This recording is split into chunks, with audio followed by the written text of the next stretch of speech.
एक समय की बात है जब पति और पत्नी काफ़ी समय के बाद मिलने वाले थे। पति मुंबई रहता था और वहीं अपना बिजनेस करता था।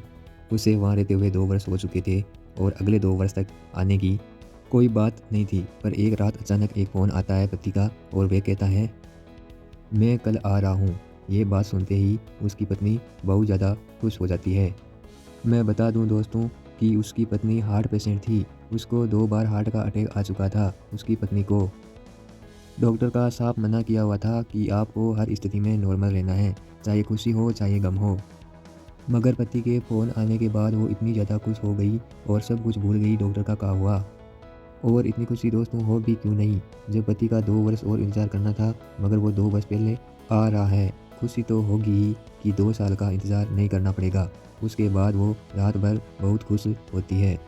अपनी सहेलियों के साथ पार्टी करती है कि कल मॉर्निंग में 7 बजे मेरे पति आएंगे। पार्टी पूरी होते होते आधी रात निकल जाती है। रात के 1 बज जाते हैं। वो हर पल मचल रही थी, अपने को निहार रही थी, बार बार मेकअप कर रही थी, शीशे में खुद को देखकर बातें कर रही थी।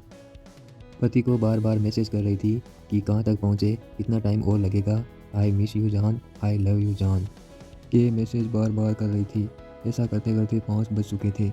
जैसे जैसे रात ढल रही थी वैसे वैसे खुशी डबल हो रही थी। और एक पल ऐसा आया कि अचानक हार्ट में दर्द स्टार्ट हो गया और वो अपने बेड पर गिर गई, क्योंकि उससे ये खुशी सहन नहीं हो पाई।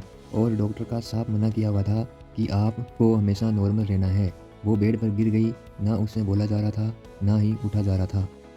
उसका एक हाथ छाती पर था और एक हाथ फ़ोन के पास। इस तरह वो बेड पर लेटी थी। जैसे तैसे उसने फ़ोन पकड़ा और मैसेज टाइप किया, ये मंगल रात सुहानी थी, आपके इंतज़ार में। मैसेज सेंड करके वो दर्द की वजह से मर जाती है। और फिर 7 बज चुके थे और पति घर पर आता है और उसे मरा देकर सब समझ जाता है।